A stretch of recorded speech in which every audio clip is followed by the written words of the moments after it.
వరద బీభత్సం నుంచి బాధితుల్ని ఆదుకునేందుకు భారత ఆర్మీ ఒక కొత్త వాహనాన్ని రంగంలోకి దింపింది. ఎటోర్ N1200 పేరుతో ఉపయోగిస్తున్నటువంటి ఈ వాహనం బాహుబలి వెహికల్గా పేరు పొందుతోంది.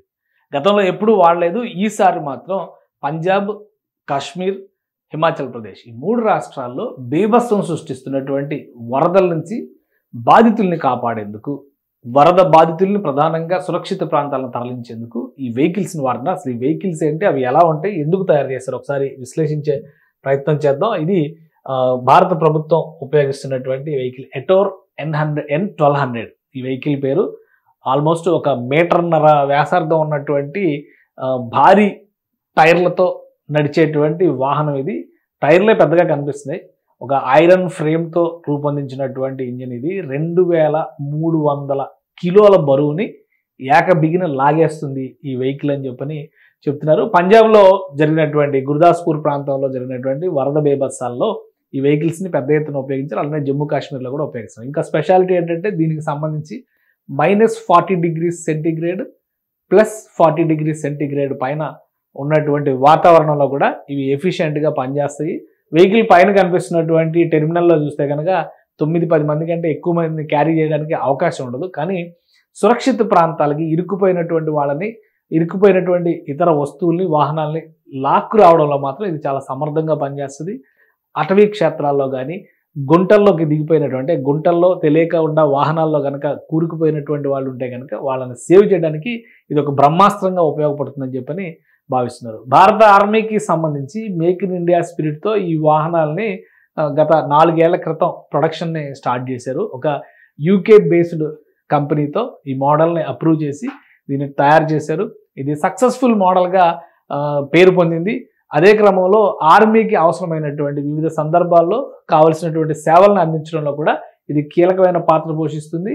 అటు మంచు పర్వత క్షేత్రాలు, మరోవైపు ఇలాంటి బురద ప్రదేశాలు, ఈ 2 చోట్ల కూడా సమర్థంగా పనిచేయగలుగుతుంది. సో దీన్ని దృష్టిలో పెట్టుకునే భారత ప్రభుత్వం ఈసారి వరద సహాయక చర్యల్లో భాగంగా ఈ వాహనాన్ని రంగంలోకి దింపింది. ఈ వాహనం ప్రత్యేకతలు కూడా ఒకసారి మనం విశ్లేషించేటువంటి ప్రయత్నం చేద్దాం. N1200 పేరుతో చెప్తున్నారు. ఇది 1.5 లీటర్ ఇంజిన్ కెపాసిటీ ఉన్నది. 3 సిలిండర్ ఇంజిన్ డెలివర్స్ 55 bhp, అలానే 190 Nm of torque, allowing it to operate in temperatures ranging from -40° to +40°. So ఇది ఈ వెహికల్ ప్రత్యేకత. అంటే భారీగా మంచు కూరుకుపోయినటువంటి ప్రాంతాల్లో కూడా ఈ వాహనం పనిచేస్తుంది. ఎటోర్ అనే పేరు పెట్టారు దీనికి. ఎటోర్ N1200 అనేటువంటి పేరుతో దీన్ని పిలుస్తున్నారు. సో ఈ వాహనాలను పెద్ద ఎత్తున రాబోయేటువంటి రోజుల్లో కూడా ఉపయోగించాలని చెప్పని భారత ప్రభుత్వం డిసైడ్ చేసింది. అలానే గతంలో NDRFకి సంబంధించినటువంటి సర్వీసెస్లో, national disaster relief management forces ఉన్నాయి కదా, వాటికి సంబంధించినటువంటి సర్వీసెస్లో కూడా ఈ వెహికల్ చాలా కీలక పాత్ర పోషిస్తుందని చెప్పని భారత ప్రభుత్వం నమ్ముతుంది. అందులో భాగంగానే ఎక్స్పెరిమెంటల్గా ఈసారి రంగంలో దింపారు. మంచి ఫలితాలు ఇస్తుందనేటువంటి అభిప్రాయం ఉంది. కాబట్టి రాబోయేటువంటి రోజుల్లో ఇలాంటి ప్రకృతి విపత్తుల సమయంలో ఈ వాహనాలను పెద్ద ఎత్తున ఉపయోగించాలని చెప్పని భారత ప్రభుత్వం భావిస్తుంది.